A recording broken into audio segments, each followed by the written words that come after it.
What is up, ladies and gentlemen? This is Anthony with VR365 Live. What's going on, folks? It is Tuesday. It is December 4th. It is 11 a.m. Pacific time. What's going on? So I have a bit of bad news today. You guys might know that Arca's Path is available today on December 4th. I completely forgot to play it. Completely forgot to play it. I was going to play this game yesterday for 2 hours, maybe longer. I was really going to try to immerse myself in it because I've only really played it for about 25 minutes, half an hour, 45 minutes, something like that. Didn't get super long into Arca's Path, and the plan was play the heck out of it prior to today's show. Completely and totally forgot about it. Just completely slipped my mind.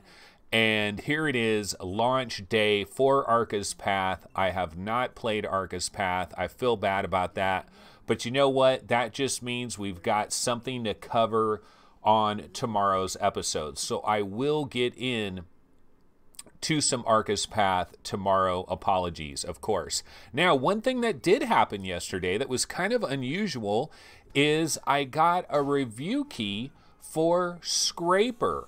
Scraper First Strike. This is a game that I tried to get a review key for a long time ago, back when it first arrived, which was November, whatever it was, November 21st or something, when it first came out on Steam, Scraper First Strike.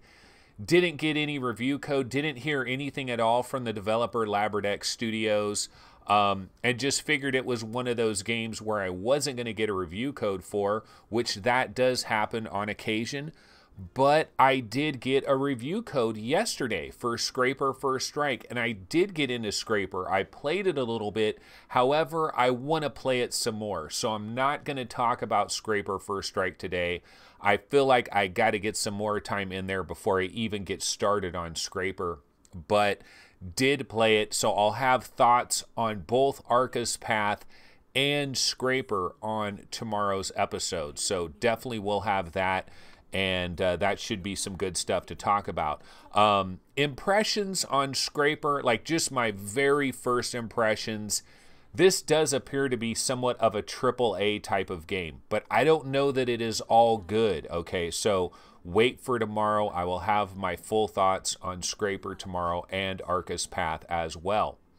All right, so one of the things that we can talk about today, let me see if I can get my news story set up here.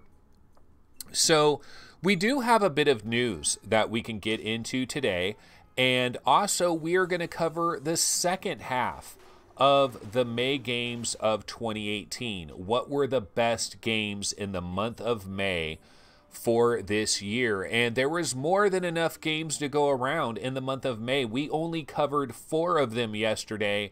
We've got another 4 to cover today to get through May 2018. So we are going to get into that in a little bit. But before we do that, why don't we go ahead and bounce over to the news and the lead news story of the day. Let me go ahead and switch to my web browser breakdown. And this is the lead news story of the day, announcing the Epic Game Store. Yes, so Epic Games is gonna get into the mix. And I told you guys about this a long time ago that this is not going to stop. It is not going to stop. Apple has given everybody the formula for how this thing works in terms of having your own store, getting a 30% cut, and basically everybody wants to live the dream. I need to cue Tears for Fears. Everybody wants to rule the world. That should be playing in the background right now because that is pretty much the reality. Everybody wants to rule the world. Everybody wants to be rich as F. And Apple is the one that started the whole thing off. You got Xbox, of course. They've got their Xbox store. PlayStation has PSN. Nintendo probably finally has their own store as well now, right? And then we have, now it's one thing for a platform holder to have their own store. You guys have heard me rant about this already. I believe if you're going to have your own game store, you need to have a video game console. You need to have a major platform. That's my personal opinion. Like, I think it is complete and utter bullshit that companies like Electronic Arts, companies like Ubisoft, everybody and their mama's uncle is trying to have their own game store because everybody missed the freaking boat. And Steam was there way back in the days. They created a game store without having a platform, and I give them a pass. I do give Steam a pass. Why? Because of first movers advantage. That's why I give them a pass. But I don't give anybody else a pass. Now you have like Bethesda or ZeniMax or whatever. They want their own game store. So now Bethesda's trying to do it. Take-Two Interactive, Activision, you know, all these different companies. I'm sure everybody and their mom is going to have a game store. And we have to ask ourselves, how many freaking clients are we going to have running on our computer? That's the real question. How many clients are you willing to have? We've got, of course, if you have an Oculus Rift, you got the Oculus Store. If you've got an HTC Vive, you're using Steam, maybe you also have a Vive port running on your computer as well. And if you have Windows Mixed Reality, you might go to the Windows Mixed Reality store. I mean, when is it going to stop? And I'm sure every one of these stores, you're going to have a password. You're going to have a login. And it's kind of out of control, isn't it? I mean, it really is. I don't want to remember a million different passwords, a million different logins. And really the worst part about the whole entire thing is when you restart your computer. When's the last time you restarted your computer, and how many different little things started activating as you restarted your computer and you first got back into Windows, and all these little things start loading up? Discord, for example, we have a Discord server. I recommend for people to go to the VR365 Discord server. Check us out over there. We're building a little bit of a nice casual kickback VR community. I would imagine that the majority of us are kind of like in middle-aged. We're probably not young whippersnappers. And it's kind of a kickback community. It's a nice community. Come join us over there at the Discord server. There is an invite in every one of the VR365 video descriptions. All you got to do is click on it. You sign up for Discord. You're good to go. But I got to admit, when I first turn on my computer, and I know there's a way around this so it doesn't activate when you first turn on your computer. But when I first turn on my computer, Discord runs through its normal process, and it's just kind of irritating. Steam runs through a process. Everybody runs through a process when you turn on your computer. And when is the madness going to stop? And now Epic Games is getting in the mix. Now, are they going to be able to build anything out of this? Are they going to be able to, is Epic Games going to like create something out of this where people are really going to want to come to Epic Games? Now, if we're looking at this, I mean, so this is the announcement. This is at unrealengine.com by Tim Sweeney announcing the Epic Game Store. For the past 5 years, we've been building tools enabling Epic to bring our games directly to players. We built the Epic Games launcher on PC and Mac, featuring Fortnite and Unreal Engine. We built a worldwide digital commerce ecosystem supporting dozens of payment methods. Isn't that nice? They really looked out for us. They are supporting dozens of payment methods. They'll probably accept your Bitcoins as well. And as we scroll down here, all developers earn 88% of revenue. Developers receive 88%. There are no tiers. There are no thresholds. Epic takes 12%. And if you're using Unreal Engine, Epic will cover the 5% engine royalty on sales on the Epic Game Store out of Epic's 12%. So, I mean, it's so much better than Steam, right? It's so much better than Uplay. You know, come on. When you succeed, we succeed, yada, yada. Of course, yeah, they want to succeed in a major way. They want to make a hell of a lot of money. That is the Epic's Game Store.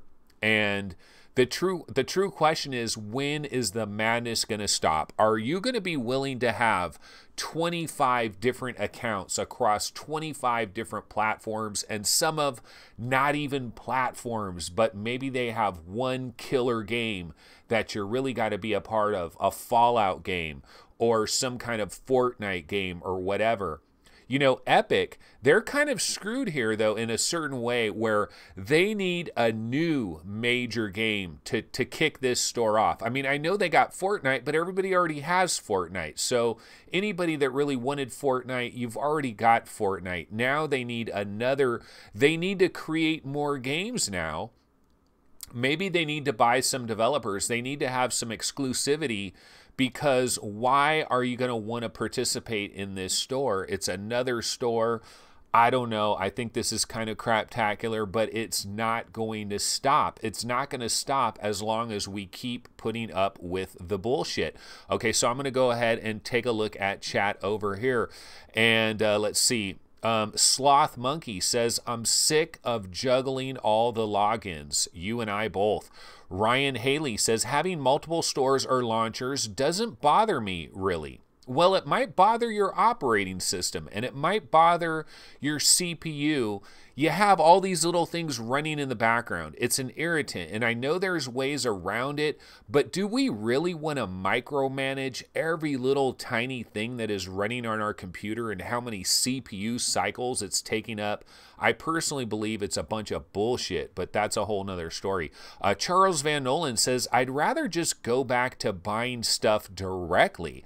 Oh my God, Charles, do you remember the days when we actually owned things and we actually had physical items and we actually went to a store and we handed over this thing called paper, this currency? We handed it over to people and they gave us something and we held it and we put it in our car and we drove it home and we had a cartridge or a game disc, a physical item. What a magical time that was. It seems so long ago that happened. Ryan Haley says, I don't allow those to run upon startup. Okay, you're a tinkerer. You get in there. You control what runs on startup. I understand that. I haven't really looked into it so much, so I just kind of deal with it. Main fan says, disable that startup shit, basically. Paradise Decay says, we have too many developer stores. Well, that was my original argument. Is just, let me go ahead and go back to our regular scene here. Too many developer stores. Yeah, that was my original argument about it. Is, okay, if you're going to make a new video game platform, if you have a new hardware platform, of course you're going to have a store. I mean, I understand why Oculus has their own store. I understand why Windows Mixed Reality has their own store. Hell, I understand why HTC has their Viveport store. If you've got a physical hardware platform that you're trying to kind of treat like a video game machine and you're bringing games to it like that, I've got no issue with you. But there's a lot of companies out there that do not have a video game platform. I mean, we're talking about Epic Games. They don't have a video game platform. Let me go ahead and change this trailer here because there's a lot of darkness that seems to float on the screen for a while as this trailer runs. So I'm going to throw on a different trailer here in the background. But, you know, Bethesda, they don't have a video game platform. Electronic Arts, they don't have a video game platform. Ubisoft doesn't have a video game platform. What gives them the right to create these stores? For what? Just because they have one or two games that we happen to be marginally interested in? That gives them the right to create an entire store so they can try to make 30% off of everybody else's hard work? I don't buy it. It doesn't make sense. It's not logical, but here's the problem. So many of you folks, and yeah, I'm talking to you folks out there, so many of you folks just bend over, and I know I did. I bent over to transference. Yes, I'll admit it. I did use Uplay for transference. But we bend over and we take it and we gladly accept it. And please, may I have another. And so these stores, everybody sees everybody else. They're like, well, hey, Ubisoft has a store. Electronic Arts has a store. Of course Bethesda's going to have a store. Of course Activision's going to have a store. Of course everybody and their mama's uncle. Where's Servios? Why doesn't Servios have a game store? If you think it isn't coming in the next couple of years, you're kidding yourselves. Everybody, where's Arizona's, where's Vertigo Games? Where's their game store? You know, I mean, there should just be unlimited game stores, right? Gunfire Games, they should have a game store. Crow Team, they should have a game store. Like everybody and their mom. When is it going to stop? I'm sorry, this is an issue. I don't like it. I don't know. I don't even know what to say about this, but you know what? I don't want to rant on this too much, but I just think it is a big time pain in the ass. Yes, I know it is possible to disable these things at startup, but I really think it is a major issue. Okay, let's see. So Crunchy says, I use no CD DVD hacks all of the time. And Ryan Hawley says, in your task manager, startup tab, select what you want and disable from startup. But yeah, all of this is a pain. It is what it is, and it does suck. Yeah, but I just don't want to be micromanaging all of that for every little thing that has to start up. And I do give Steam a free pass. I give them a free pass. Why? Because they were there years, like damn near decades before everybody else. So I kind of give them that first mover's advantage as far as that. So anyway, that is some of the stuff that is going on. We have another game store that we're going to have to deal with. Yay for us. And Airman929565 says, dude, you're kind of making a mountain out of a molehill. Just don't subscribe. They will go under. It's not stopping, bro. It's not stopping, man. Magic Leap has their own store. The Magic, whatever, the Magic Kingdom, I forget what they're calling it. You know, every little AR headset's going to have their own store. This is not going to stop. It's actually going to get worse before it gets better. But, you know, I'll go ahead and forget about it for now. Okay, so another little topic that we did have, let me go ahead and switch back over here to my browser window. So I just wanted to mention here, well, we could, let's see, let me click on this one. Yeah, so Arca's Path, it is available today. It did come out today. Now, I was kind of curious about the price of this. It is going for $20, which I think is a great price. I was a bit worried, honestly, that they would go for $24.99, $29.99, $34.99, something like that. I believe $20 is the right price for this. I think this can be a successful game at $20 with the head movement and all of that. They're already facing an uphill battle. They're already paddling upstream by having that head movement, because a lot of people are just going to say, oh, hell no, with that head movement. So they had to have the price relatively decent, and they're coming in at $20. They got a 10% launch discount that lasts until December 11th. That takes it down to $18.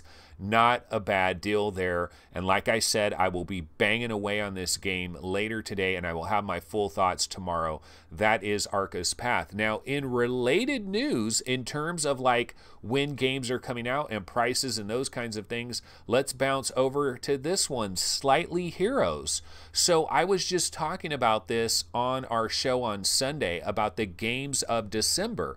Now, this is one of these games where we had a general December date, but we didn't have an exact December date. Now we have an exact December date. This is coming on the 11th of December, a casual multiplayer shooter for VR, Slightly Heroes by Hat Rabbit Entertainment. So we do have a date for that. So that is in the news as a game. Now it is locked in for the month of December. So we do have Slightly Heroes to look forward to as well. Okay, what else do we want to get into? Well, guess what? Rush VR. We talked about this on our show on Sunday about the games of December, that Rush VR was likely to arrive on PlayStation VR sometime in the month of December. We just didn't know when, and well, we didn't even know it was for sure. Actually, we had a feeling it would arrive in December, but we didn't know for sure.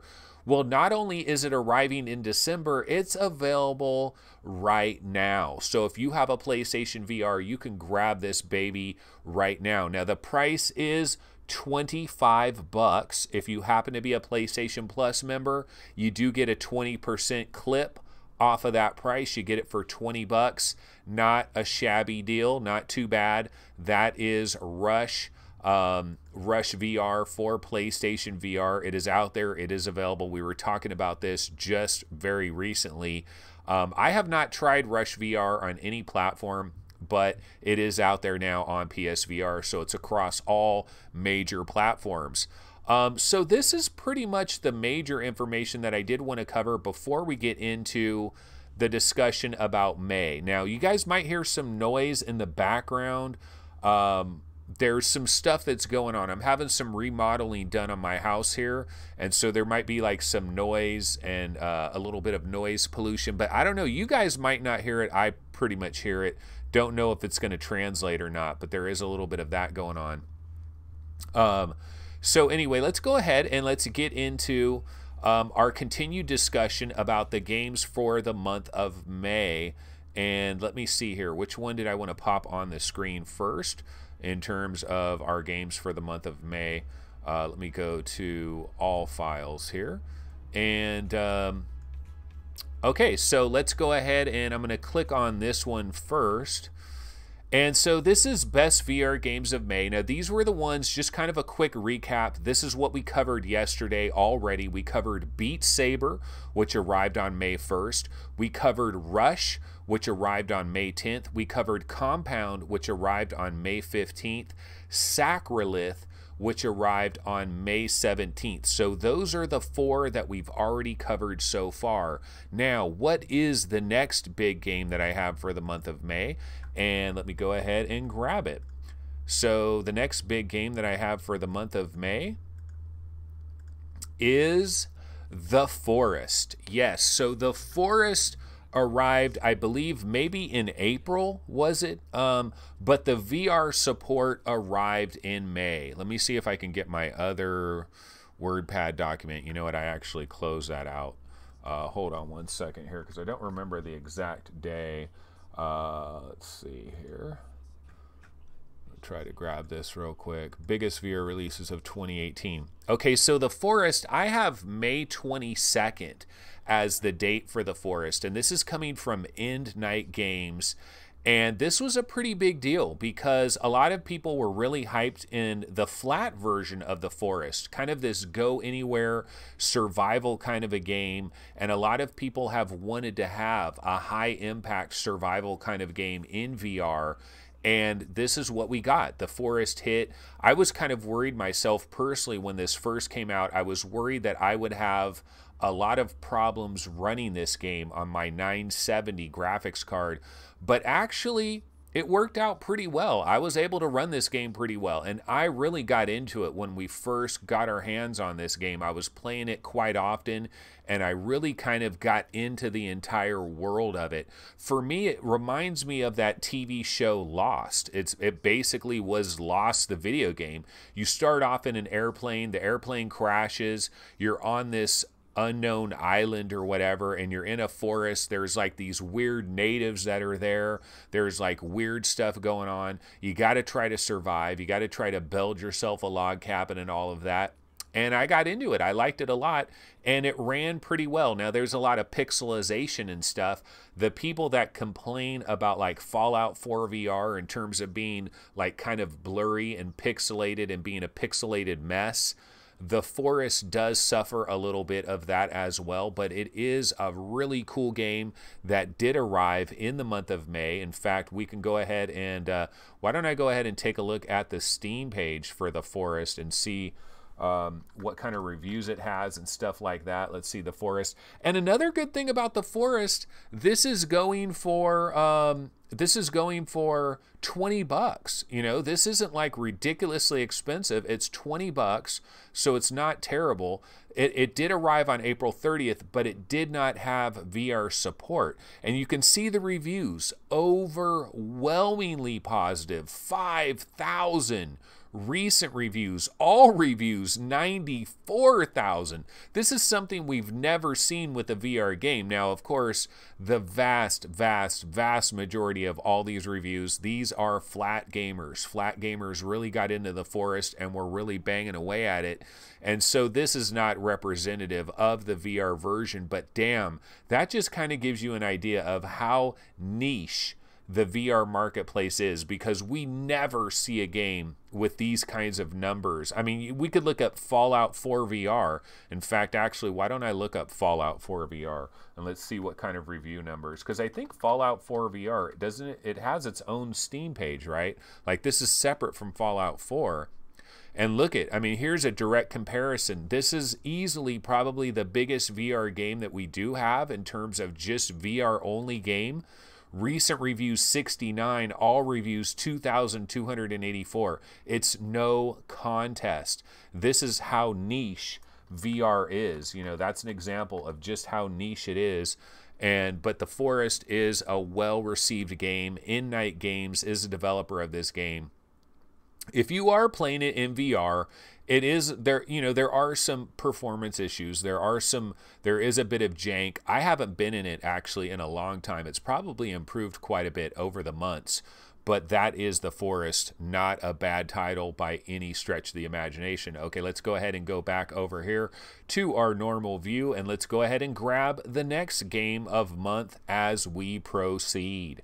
Okay, let's see here. What I want to do is open this up to all files so I can find the right one. Okay, Wanted Killer VR is the next game I have here. And unfortunately, I continue to have... Oh, man, is this just going to be a black screen? Yeah, this is just going to be a black screen. I don't know what's going on. Something weird is going on with my Sony editing program. Somehow just getting a black screen here. This is like the second time this has happened to me. I don't get this. I really don't get this. It looks fine when I'm looking at it in the folder that I'm in. Okay, well, we'll just go ahead and go to the Steam page then. My apologies for that, as we continue to have some minor issues here. But yeah, I'll just go to the Steam page for Wanted Killer VR. Let me go ahead and grab that. Oops. Wanted Killer. Here we go. Wanted Killer VR. And so this game arrived on May 23rd. You can see the reviews here, very positive. 65 reviews, very positive. Developer is PlaySnack. And what it says about Wanted Killer VR: in the aftermath of being captured by the evil corporation he was trying to take down, Rick Slade. Now there's a detective name for you, Rick Slade.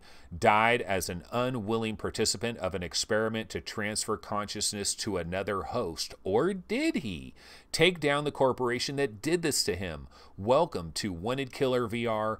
And you know, the cool thing about this game really is the cel-shaded art style. It really does have a very cool look to it, a very cool design. Kind of looks a little Borderlands 2 right there, doesn't it? I mean, if somebody said, hey, this is a screenshot from Borderlands 2, would you say, oh, hell no, it isn't? You might think, oh, hell yes, it is. This character right here looks like they just jumped right out of Borderlands 2. So it does have that cel-shaded style to it, kind of that comic book look. I have played this game. It is a cool game. It's a fun game. Kind of reminds me a little bit of Dimension. Is it Dimension Hunter? Or I'm trying to, there's a Dimension game where you're kind of like, I think it's Dimension Hunter, and you're kind of like on rails and you're like automatically moving through the world. It also has kind of this cel-shaded comic book style, and Wanted Killer VR does have that. This did arrive in May, and it is pretty damn solid. And for a 10 spot, definitely worthy of your consideration. This, of course, yeah, Wanted Killer VR. Whoops, let me go ahead and go back forward here. How do I get back where I can just get back to the Steam page? Okay. Wanted Killer VR, it's going for a 10 spot. Arrived on May 23rd. Not a bad game by any stretch. That is... And PlaySnack, this developer name sounds familiar to me. They have Neon Soul Outrun is another game, but I think they're working on is it Shaman Spirit Hunter for the Oculus Rift as an exclusive? I believe this company is working on some other VR games as well. That is Wanted Killer VR. Okay, and then now the next one we need to get to, and I do believe I have a legitimate trailer for this, so hopefully no just black background like that. Don't know what the hell's going on. Gremlins will attack. And what is my next game? And yes, we're talking about Red Effing Matter by Vertical Robot. This arrived on May 24th. It was an Oculus Rift exclusive. And I gotta say, folks, as much power that is in the month of May, and there is a lot of power in the month of May when you got Beat Saber and you've got Compound and you've got The Forest, big, strong games. But Red Matter, there's something about Red Matter. It just vibed so perfectly with me. And I don't know, it's just the visuals are freaking drop dead gorgeous. And I played this entire thing on my 970. It ran butter smooth. The visuals were drop dead gorgeous. The audio was fantastic. Now, did they play the same mysterious music over and over and over again? Yes, they did. And I got a bit sick of it after a while, but damn, the music was good. It just kind of, the visuals were good, colorful, bright, vivid. They put your controllers into the game in the right way. Your Oculus Touch controllers are in the game, but they're altered to be a part of the game, which really buys you in as well. Now, Red Matter, of course, it has now, see, this was back on May 24th. It was an exclusive. A lot of people were crying about this because they couldn't get it on their HTC Vive or Windows Mixed Reality or some of the other platforms. Wasn't on PSVR, and this is coming to PSVR, by the way. That has been confirmed. It was a rumor, but it is coming to PSVR very soon. I don't know if it's coming actually on December 6th. I heard next week, so maybe the date is a little bit different, but Red Matter is going to be on all the major platforms, and what a stunner, in my opinion. A great, see, that's how they put the Oculus Rift controllers in the game. Worked really well. Now, is there a downside to Red Matter? The biggest downside, in my opinion, is the story gets goofy. The story gets corny. There is a bit of a corn dog factor here as you get later into the game. Kind of this like love triangle that's going on between these different cosmonauts, and just kind of like everybody's name and kind of the letters and the different little notes that you find. Like, it's kind of cool in one way, but it's also incredibly corny and goofy in another way. But I still think it's a fantastic game. I'm a big fan of it. It is kind of an escape the room game in a certain way, because basically you're in these rooms. Now, it's not a small little room that you have to escape. It's a big ass room. There's a lot of things that you can do. You can teleport around. You can use free locomotion, and you can move around as well. And you have to kind of solve some different puzzles, and you have to interact with like some cute computer monitors, computer terminals, and you're solving puzzles and doing all of that. But I just thought it was just such a high quality production by Vertical Robot. And I know there's a lot of people out there that are like, Anthony is off on some other shit with this game Red Matter. Like, it is not that good. Why is does Anthony have some relatives that work for Vertical Robot? No, I don't. It just, this game vibed with me really well. Big fan of Red Matter. So that is another one that hit in the month of May. And so now we get to our final game for the month of May. This is going to give us a grand total of 8 games that we are considering for the month of May. This is the strongest month so far this year in terms of pure quantity and also probably quality as well. And so the last game, let me go ahead and grab the trailer here. Last one is... Let me go ahead and pop this on the screen. And I happen to have a PlayStation VR trailer for it. But this is Downward Spiral Horus Station, which I believe is by Third Eye Studios. Yeah, there it is right on the screen, right as I say it. Third Eye Studios, Downward Spiral Horus Station. This game launched on May 31st. It barely squeaked in there. And you know, I gotta admit something. This is one of a handful of games on this May list that I have never touched. I've never played Downward Spiral Horus Station on any platform. I haven't played it on the Rift. I haven't played it on the Vive. I haven't played it on PSVR. I've never touched it. So I don't really know too much about this, but what I've understood when this came out, the reviews seem to be pretty darn positive, pretty well received. Not necessarily people ranting and raving about it, like you absolutely got to grab it, because if they were, we would have got it. Like VR Roundtable, we would have paid the money so that we could check it out and get our own opinion of it right away. But there was good reviews, and people weren't saying it was horrible, but not necessarily ranting and raving.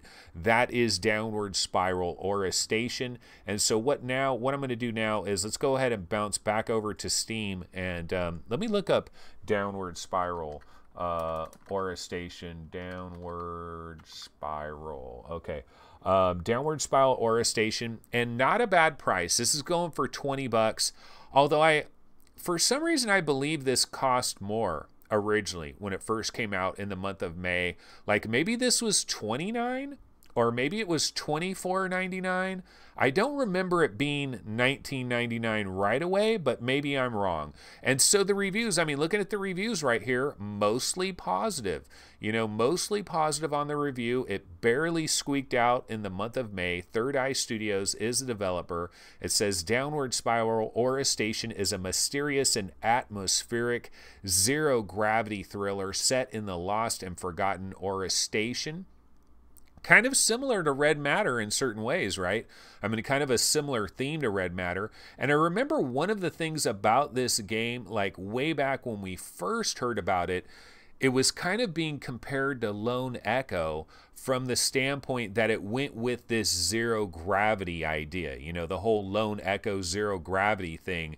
And I think I heard about this on maybe Upload VR or somebody like that, and they were kind of talking about how there's going to be a lot of games that are going to use zero gravity because it basically solves the locomotion problem, because you could be in your VR headset, you grab onto a wall and you kind of just yank yourself like that, and there's the locomotion, and your brain works with it, your brain adapts to it, and it's all good. And so there was kind of this belief that we were just going to get we were just going to get overwhelmed with a ton of games that use this zero gravity locomotion. That hasn't really happened, you know, but there could be additional games that could be coming at some point in the future. But this has since arrived on PlayStation VR, and it is on the Rift, and it is on Steam and everything like that. That is Downward Spiral Horus Station. Okay, so what I'm going to go ahead and do now is let's go ahead and bounce back over to our regular scene here, and let me go ahead and check out chat. I'm going to scroll back a little bit and see what people are talking about on some of the games that we've been talking about here. Scrolling back a bit. Let's see. Sounds like a dump truck driving all around Anthony's house. Yeah, it did sound like there was some kind of giant delivery truck or something that was outside. That apparently has gone away, so I don't know what's going on with that, but luckily that has left. And there is a bit of talk about 5G. Crunchy says 5G is the 5th generation of cellular technology and not 5 gigahertz. 5G is millimeters wavelength, so between 30 and 300 gigahertz. And Sloth Monkey says the Forest is pretty cool in VR. I bought it on the last sale for about $13.50. Let's see, looking for some more comments on some of these games. And MainFan says, I gave Fallout 4 a negative review, so there goes that for MainFan. The Forest 2 probably as well. So yeah, MainFan likes games and hates games. You just never know with MainFan. And okay, Crunchy says the graphics and story to Wanted Killer is totally comic book. Even the Slade name. Yeah, Rick Slade, Private Eye. Private Eye for Hire. And XX Silver XX. Haven't seen this dude in a minute. Actually, we haven't seen Crunchy in a long time either. Crunchy is back in the mix. Recently had another child added to the mix, Crunchy. We heard about this on our Discord server. Congratulations to Crunchy. The new member of his family has arrived. And Silver is saying, Anthony, have you used the smooth motion software that doubles FPS from 45 to 90? A big deal if it works. Well, I have used some of those things, like, you know, like asynchronous space warp and all of that. Yeah, I've used some of that stuff in the past. And I'm just going through here. Churros Van Nolan says Red Matter was made by the same people who did Daedalus on the Go and the Gear VR. And he says they're really good at optimizing for sexy graphics. Yeah, they did a damn good job of Red Matter. T-Dub says, I hear good things about Red Matter, but isn't it a bit short? Well, it's interesting because I've heard some people say that they've ran through Red Matter in a matter of a couple of hours.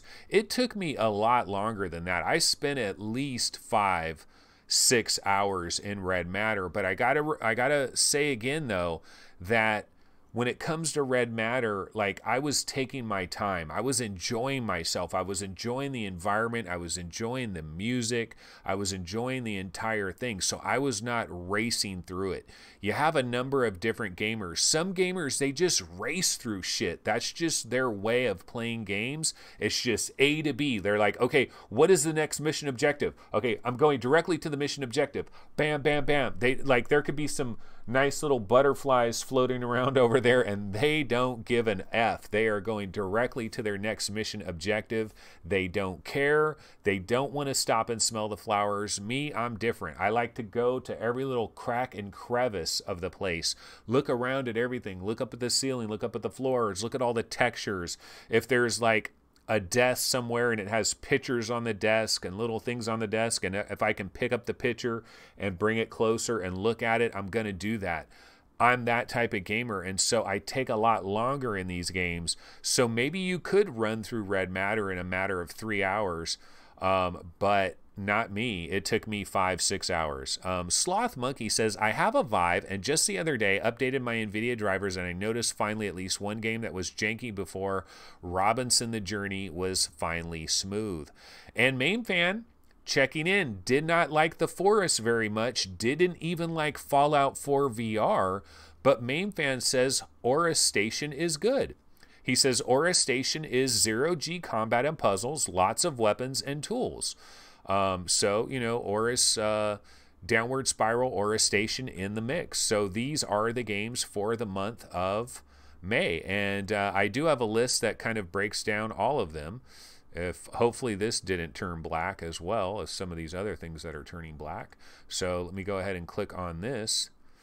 And so these are the contenders. This is the month of May. This is the 8 different games that we have. You got Beat Saber on May 1st, Rush on May 10th, Compound, the indie release, on May 15th, Sacrilith hit on May 17th, The Archer's Tale, The Forest, of course, May 22nd, a great interesting survival game with a little bit of jank factor thrown in. Wanted Killer VR, interesting comic book cel-shaded style. Red Matter, which I can't stop talking about, and Downward Spiral Horus Station right before the month ended. So, I mean, we look at this list, and although Red Matter, I mean, I'm going to be honest, of all these games, I played Red Matter than all of the rest combined, probably. I don't know about that. But, I mean, Beat Saber, like, I like Beat Saber. I love Beat Saber. It started a little bit of Waterworks. The game of the month is Beat Saber. I mean, let's not beat around the bush. The game of the month for May 2018 is Beat Saber. It's not really a question, but this is a pretty strong month. Like, I think the biggest games, Beat Saber, Forest, and Red Matter, like, those I think are the biggest for me, but it was a pretty solid month, pretty interesting month. Okay, so let's see. US Park Talk says, hey, has no one been playing Marvel Powers Unlimited? It is Marvel Powers United VR, I believe, is the name. Marvel Powers United VR, and there are people playing it. However, it just didn't deliver what a lot of us wanted, Marvel Powers United VR. Now, that is going to come up on, you know, future months. I don't know if it was a June release or a July release, but I know Marvel Powers United came out on one of those 2 months, and it'll be in the discussion. It did not come out in May, so we're not talking about it in May. And it has improved a little bit. I know Sanzaro Games has added some updates to it. I think the biggest problem with Marvel Powers United VR is it just became monotonous, really. It's the gameplay just kind of goes too long. It just continues too long. Like you'll be in a certain stage and you're playing the stage for like 20 minutes and you're like, this should be done. This should have ended by now. And it continues like another 20 minutes. And there were times when I was playing Marvel Powers United VR where I was in the middle of a stage and I kind of was enjoying myself even, but it just went on too long and I just took off the headset. I didn't even finish the end of the stage. And I think that is a perfect example of what happened with Marvel Powers United VR. Now, Chris Cox, I believe he's talking about Red Matter. He says, it took me 3 hours and I wasn't rushing. I don't know, man. I got to imagine you just hit all the puzzles and we're just kind of bam, bam, bam. Now, another thing I have to admit is I may have been like stuck at a couple of puzzles. There could have been a couple of puzzles where I just was scratching my head and it took me a lot longer to figure it out or something. So maybe that's why it took me about 5 hours, but I know I took 5 hours in Red Matter. Paradise Decay says, the Forest was okay when I first tried it, but got worse performance-wise after the patches. So it was actually the opposite.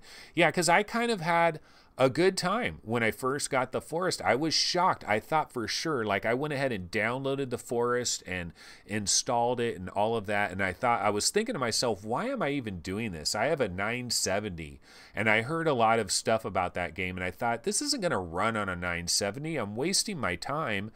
And I got in there and it worked mostly good. Like I didn't have too many problems with the Forest, but I played it very, very early when it first hit, and then I didn't really revisit it. So, but I want to go back into the Forest. Actually, that's kind of one of those games where if we do have a slowdown a little bit later this month where the game releases just kind of slow down to a trickle and there really isn't anything, and I get an opportunity to kind of go back to some older games that I was messing around with, the Forest would be one I'd like to go back to. Hopefully I can go back to it once I have my Ryzen and my new motherboard, my new memory and all of that, and then hopefully my performance will be pretty good. And Paradise Decay says there's no question. It's Beat Saber. It's a non-question. Like there's no question whatsoever. And Phil Yarn says Beat Saber for the masses, no doubt. And yeah, you know, it's Beat Saber all day. Now, me personally, if this was just me voting for myself personally, I'd actually say Red Matter. I had more fun with Red Matter than I had with Beat Saber. I like Beat Saber. I'm just not a rhythm action guy. Like it's cool, but it's just not my bag. So those are the months. That's the games for the month of May. So we went ahead and got through all of that, and now we will be getting to June in the near future. I'm looking at June right now. I won't get into it now, but not that many games in June. So it's kind of a light month in June. And then July is strong. July is very strong, in fact. Two real big bangers hit very, very late in the month of July. So we'll be talking about those months pretty soon here as we continue to move through games of the year for 2018.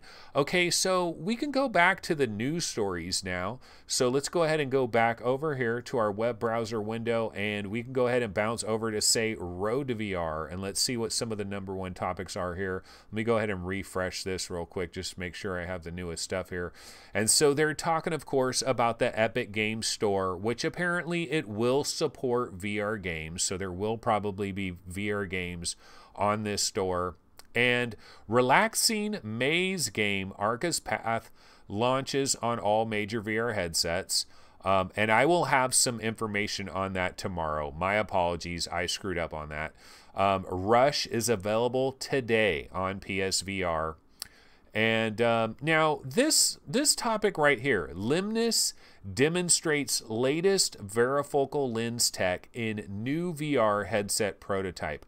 Okay, I've been seeing some of this stuff about this Lemnis Technologies, or whatever the name of this company is. And you know what? I grabbed a couple trailers on this, and I thought we can go ahead and try a couple of these trailers and check this out and see what this is all about in terms of this apparently is a different way to approach varifocal technology in VR headsets. It's kind of approaching it from a different angle. So let me go ahead and switch back over here, and let's see if I can grab the trailers that I have. I think I have two different trailers for this Lemnis stuff. Varifocal by Lemnis Technologies. Yeah, let's go ahead and check this trailer out. Do you feel sick in virtual reality? You are not the only one. In fact, most users experience headache, dizziness, nausea, and eye strain when they try VR. And this only gets worse when you try and pick up a nearby object. Introducing Varifocal by Lemnis Technologies, the first technology of its kind to solve this. Varifocal combines a core software platform with advanced hardware modules and puts all this tech into a VR headset.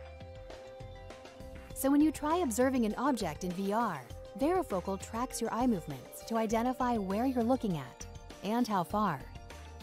Then, Varifocal dynamically adjusts the optics in the headset, so your eyes naturally focus on the object. This lets you see clearly in VR, just like you would in the real world. Now you can interact with close objects in virtual reality. Use your hands just like in the real world, all without worrying about feeling sick. Varifocal even eliminates the need to wear eyeglasses, so you can have a better user experience. VR is no longer just for gaming. You can design and build the next supercar in VR, down to the smallest details. Or train employees in advanced simulations that would be hard to set up in the real world. VR has never felt better. Varifocal by Lemnis Technologies. Virtual reality without eye strain. Do you feel sick? Okay, so that is the first trailer that I have here. And it's interesting because the technology that they're using here, it's not actually like it's not moving stuff inside the VR headset like Half Dome is doing. What it is it's using eye tracking, and it's like moving the lenses. So it's like doing it from the lenses instead of inside the headset itself, and like moving the screens around and stuff. So it's kind of a different style that they're going with here, but I do have another trailer for this. So let me go ahead and pop up another trailer, and we'll see what that looks like. And then we can come back and talk about that afterwards. Let me go ahead and grab this other one.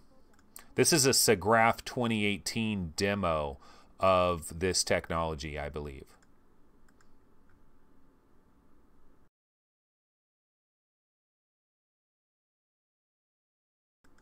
Okay, I guess there is no audio on this, so this is just no audio. But what we can see here, so they're showing a close-up video. You can see this person's eyes up there, and it's tracking his eyes, and then it's kind of showing you as he's looking at different parts of these people, or the different things that he's looking at. It's changing the focus, the divergence, and all of that. I don't really understand it too much. I just know that it's supposed to, it basically is supposed to, the convergence accommodation or whatever, it basically eliminates that problem. And it's doing it with the lenses. They've basically, you can see this is a Windows mixed reality headset that they have adapted for this technology. And so this was a demonstration that was at SIGGRAPH 2018. I'm not sure if this was the one. No, SIGGRAPH 2018, the Asian one, starts today actually in Japan. So this must have been at the previous SIGGRAPH. But that's a little demonstration of it right there. Okay, let's go ahead and go back to our standard scene here. And we can go ahead and switch back to our web browser here. And I can go ahead and click on this story, get a little bit more information. But yeah, let's see how they're doing this. So Varifocal VR Kit by Lemnis, Unlike Oculus's recently teased Varifocal headset prototype, which couples eye tracking with a moving display that physically adjusts to your eye's focus, Lemnis' latest prototype is based on an optic following an Alvarez lens design, an optical system invented in the 60s by physicist Luis Alvarez, which combines two adjustable lenses that shift to serve up a wide range of focal planes. One of the things they were talking about here is they were talking about Magic Leap. Like here's an example. So there is no fixed number of focal planes compared to Magic Leap, for example, who has only two. And HoloLens only has one focal plane. And so Magic Leap has two focal planes, and then this is supposed to be an unlimited number of focal planes. The result is a smooth change of focus that can cover the whole accommodation range, and we can see the eye tracking in there on the inside. Asked why Lemnis is exploring Alvarez optics as the next area of development, Lafont told VR Odo this: moving the screen is conceptually simple. Mechanically, it can be put in place in the short term. Other approaches, such as Alvarez lenses, can further improve the optical quality. For AR, where the vergence accommodation conflict is even more critical, liquid lenses are promising, and there is a lot of work going on in this direction. Our strength at Lemnis is that our Varifocal platform is built to work with all of those approaches, and we have built the expertise and processes to integrate any of them into a partner's headset. And so initially, they're doing it in a Windows mixed reality headset.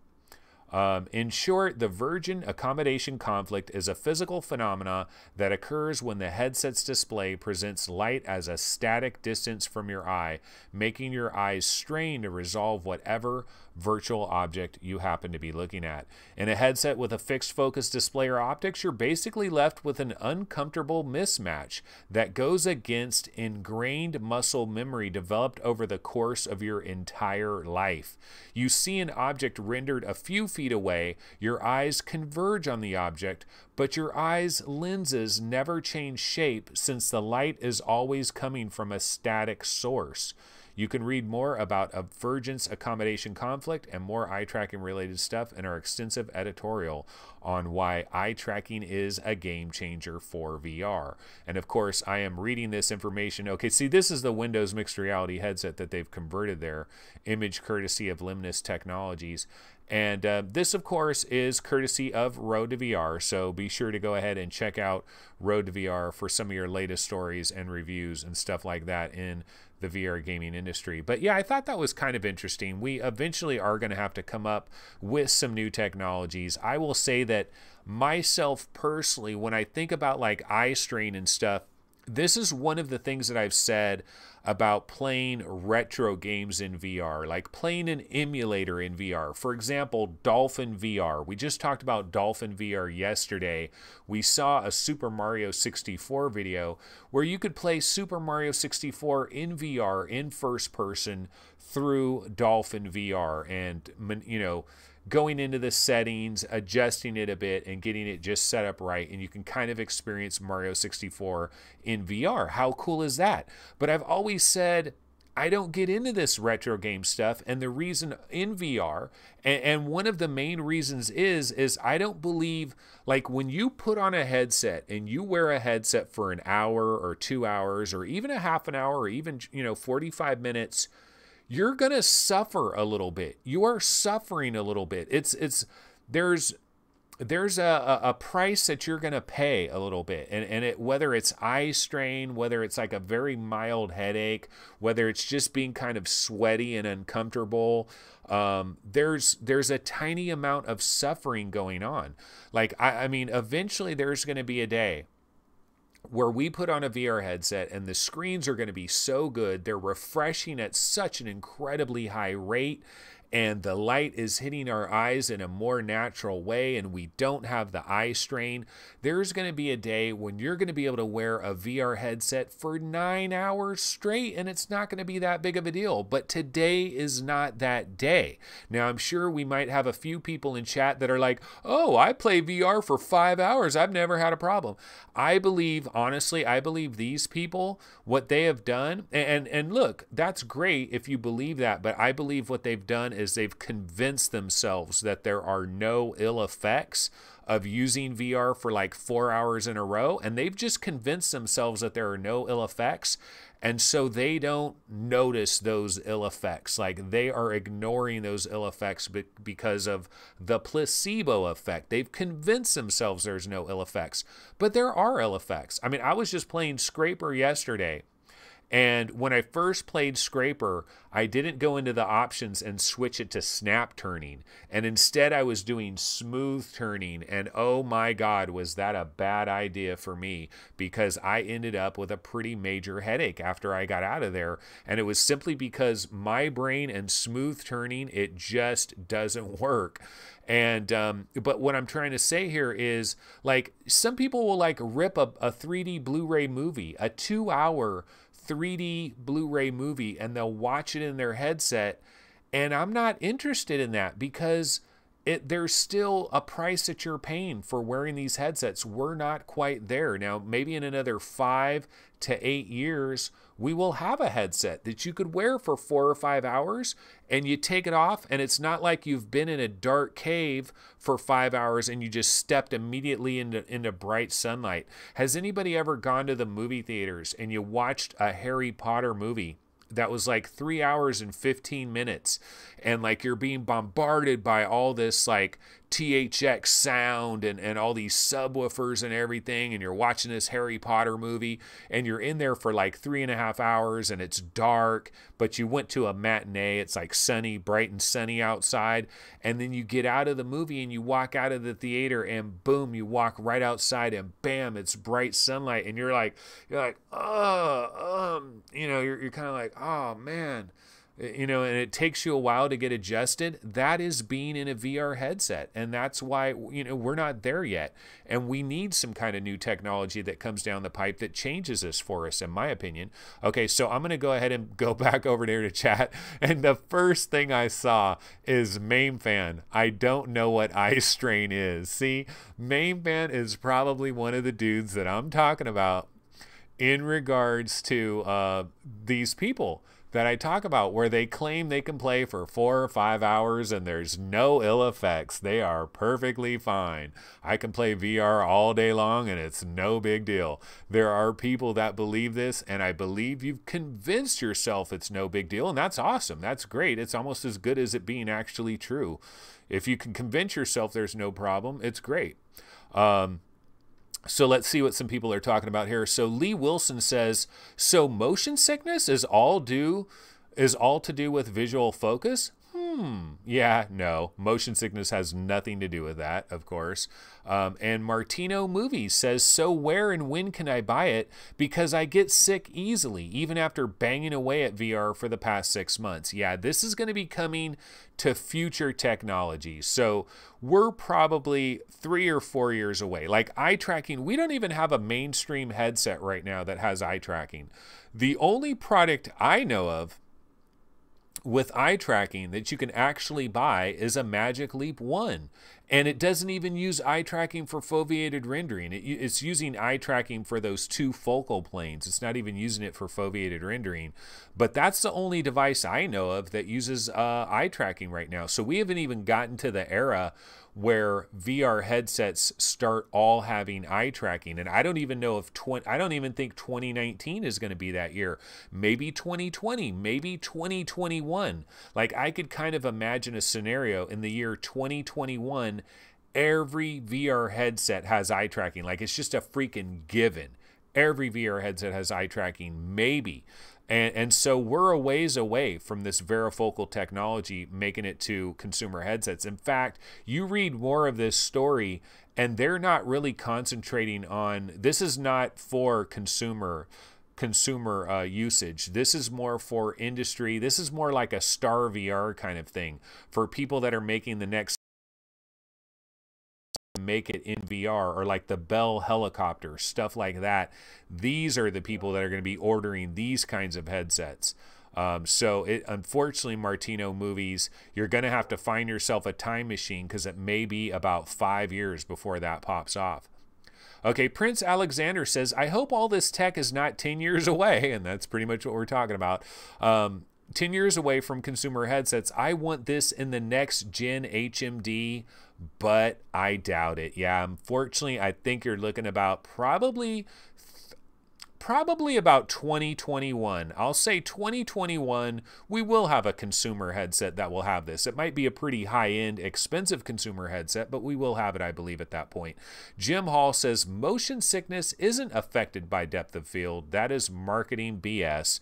Yeah, I think really what Lemnis Technologies did from that standpoint of showing that on the screen is they know that that's a major problem in VR, and so they're just talking about all these different things that do cause you to have kind of an irritation in VR, and it's just another one of them, and they're just kind of throwing that in there. But yeah, it is pretty much marketing BS. And Lee Wilson says the icon for software was a silicon chip, and for hardware some cogs. Yeah, we didn't get too good information right there. T-Dub says, I need to get back to Skyrim. That is his game of the year, even though it doesn't qualify. Let's see. Trash controller, says Shirzad Khan City, as we look at the Windows mixed reality controllers that guy's moving around. And Lee Wilson says everyone is politely staying quiet about the armor clothing advertisement. And Jim Hall says Anthony should buy the Knight Armor jacket and wear it for the show. Where did we see that? Where was it? Was it on one of... Oh, was it... It was Road to VR probably, huh? Let's see here. Does it show? I don't know what is going on with this ad. I'm not looking up like soldiers and knights. I don't know what is going on. But yeah, I guess you guys saw that ad again. But, you know, Road to VR has a lot of crazy ads. You guys might think that I'm into these t-shirts with Dalmatians on them and Rottweilers and Doberman Pinschers. You'll see that as well with some of these Road to VR advertisements. Everyone, okay, yeah. Damn, moving parts equals high risk of malfunction. That's Shirzad Khan City. Well, technically, the technology that Lemnis is supposedly using here is actually different than... It's different than having the screens moving around like Oculus was going to do. The way that Oculus was going to do their varifocal lenses is a lot more mechanical than the way Lemnis is doing it. So it might be a little... It's still going to have moving parts, though, so I believe. So there still is a high risk of malfunction whenever you have moving parts. And it just becomes that much more expensive to try to repair it. So, you know, that is that. And I was just trying to scroll through the rest of the chat here. And somebody just bought one of those crazy outfits. Somebody said, I just bought one of those crazy outfits. I'll use it for Halloween next year. Alrighty, well, you know what? That's pretty much it, guys. We have gone through about 1 hour of the show. And like I said, I got some people that are working on these rooms out here in this other room. So I need to get out of here anyways. But like I was saying, tomorrow I will have thoughts on Arca's Path. I will have some detailed thoughts on Arca's Path. I'm going to get in there and I'm going to bang away on Arca's Path for at least a couple of hours, try to get a really good feel for it.